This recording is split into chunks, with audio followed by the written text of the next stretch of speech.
Oi, quinto ano, tudo bem? E aí, vamos estudar? Geografia hoje. As mudanças causadas pelo crescimento das cidades.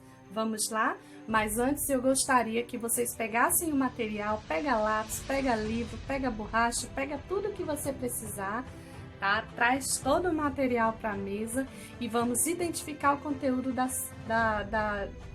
as páginas do conteúdo da aula de hoje. Vamos lá? Bem, hoje nós vamos estudar as mudanças provocadas pelo crescimento das cidades. O conteúdo vai ser encontrado nas páginas 52, tá? Com atividade na página 53. E também iremos estudar a representação das cidades e dos espaços urbanos, né? Que vocês irão fazer a atividade aí da página 55, ok? Vamos lá? Então, gente, falar das transformações das cidades ocorridas por meio do desenvolvimento e do crescimento das mesmas, né, é um conteúdo bem interessante, tá? Se você parar para pensar, Petrolina, que a sua mãe cresceu, curtiu a adolescência, você acha que a cidade era a mesma do que você consegue ver hoje? Não, né, gente? Então, assim como toda cidade, Petrolina teve um começo, tá? Então, lá perto do seu surgimento, ela tinha uma característica diferente do que a gente tem hoje. Hoje a gente tem uma cidade grande, uma cidade desenvolvida, que é uma cidade de interior em relação à cidade da capital, por exemplo, Recife, por exemplo. Petrolina é o interior, né? E o tamanho também é menor em relação ao da cidade grande, que tem tudo, uma capital mesmo. Mas ela desenvolveu. Se você pegar e voltar no tempo e observar a cidade de Petrolina como era há 30, 40 anos atrás, você vai perceber que ela se desenvolveu bastante. E nesse período em que ela se desenvolveu, ela transforma também a vida das pessoas que vivem aqui, nesse momento. Tá? Então, as pessoas que viveram há 30, 40 anos atrás, elas tinham um ritmo de vida diferente das pessoas, de vocês que vivem a atualidade hoje. Tá? Então, o desenvolvimento da cidade, ela muda a forma de viver das pessoas, tá? Então, gente, hoje a gente vai entender também a representação das cidades e dos espaços urbanos, tá? O que é um espaço urbano? Os espaços urbanos e cidades elas apresentam-se como sinônimos, mas se você for tentar entender, você vai perceber que elas são um pouquinho diferentes. Por exemplo, os espaços urbanos é constituído pela concentração de terras que estão ligadas entre si no que se diz respeito ao lazer, ao comércio, às áreas industriais e residencial, certo?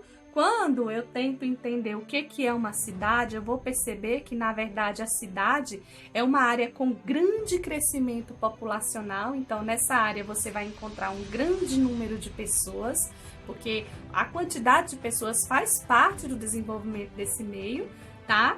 E que deve ser estabelecida com base no direito de todos, isto é, existe a cidadania, onde as pessoas que vivem nesse lugar, elas vão ter direitos e vão ter deveres, ok? Então, com isso, cria-se uma associação entre o espaço urbano e a cidade.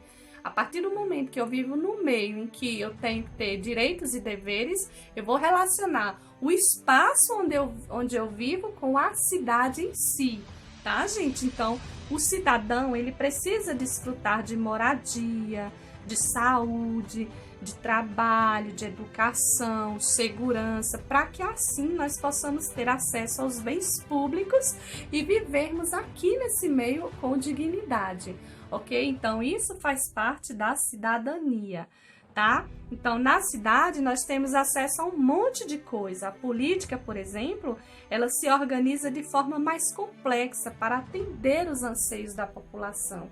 Os políticos, eles trabalham para melhorar a qualidade de vida da população. Quando trabalham, né, gente? Quando trabalham, né? Mas a proposta é essa. O propósito do trabalho político é justamente esse, tá? Então, as pessoas, elas têm lazer, elas têm parque de diversão, elas podem ir ao shopping, se divertir, comprar, certo? Então, gente, na verdade, há vantagem sim de se viver no campo e há vantagem sim de se viver na cidade. Por exemplo, o bem-estar no campo ele é muito grande, a paz e o sossego reina no campo. A gente tem acesso a um ritmo de vida estando no campo que a gente jamais vai ter na cidade. Na cidade, a vida é mais corrida, o ritmo é diferente, mas nós temos acesso a coisas que nós não teríamos se estivéssemos no campo, tá? Então, sem falar também da questão da poluição. Na cidade, por quantidade de pessoas e de carros que trafegam nas ruas, o nível de poluição é bem maior em relação ao ambiente do campo. Então, no campo, o ar é mais puro, porque não existe tanta poluição, não existe tanta gente acumulado, produzindo lixo. O ser humano, gente, isso está constatado lá desde o tempo em que o homem vivia nas cavernas, que onde ele estava, ele produzia lixo. Tá? A gente produz lixo diariamente, a população, uma cidade, produz toneladas de lixo diariamente. E isso é reduzido bastante no campo, porque a quantidade de pessoas que vivem no campo já é menor em relação às pessoas que vivem na cidade, tá? Então existem muitas vantagens e desvantagens de se viver tanto na cidade quanto no campo, ok? Mas ainda assim, muitas pessoas preferem a cidade, porque na cidade existem as oportunidades da pessoa prosperar, crescer, se desenvolver, estudar, elas têm mais lazer, elas têm mais acesso aos serviços públicos. No campo não, no campo isso é bem complicado, né? Então, na verdade, as pessoas que vivem no campo, quando precisam desses serviços, elas têm que vir até a cidade. Tá? Mas isso não significa dizer que a vida no campo é ruim, não. Cada um tem a sua característica e cada um também tem seus pontos positivos, ok? Essa foi a nossa aula de hoje, eu espero que vocês estudem, façam as atividades, ok? Procurem estar lendo, gente. Procurem sempre estar lendo, sempre estar fazendo algum tipo de atividade relacionado com a leitura, a escrita, viu? Para vocês não ficarem parados nesse período de pandemia. E logo, logo nós estaremos juntos, com fé em Deus. Um super beijo para vocês e fiquem com Deus.